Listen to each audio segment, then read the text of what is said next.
Ben ritrovati al meteo. Prime crepe all'anticiclone. Va aumentando la copertura nuvolosa sulle nostre regioni. Ma vediamo il dettaglio. Sul Veneto la giornata sarà caratterizzata da più nubi rispetto ai giorni scorsi su tutta la regione. Cielo a tratti coperto, tuttavia sarà piuttosto basso il rischio di precipitazioni. Diamo uno sguardo alle temperature previste. Le minime saranno comprese tra i 18 e 20 gradi. Valori massimi in lieve calo, oscillanti tra i 26 e i 28 gradi. Passiamo ora al Friuli Venezia Giulia. Cielo coperto oggi su questa regione, ma il tempo si manterrà sostanzialmente asciutto ovunque.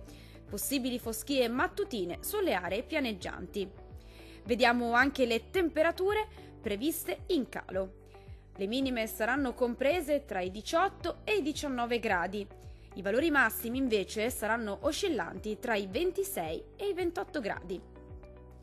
Vediamo infine la situazione del Trentino Alto Adige.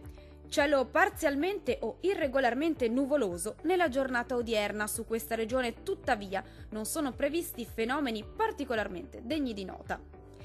Diamo uno sguardo anche alle temperature. Le minime risulteranno intorno ai 17 gradi.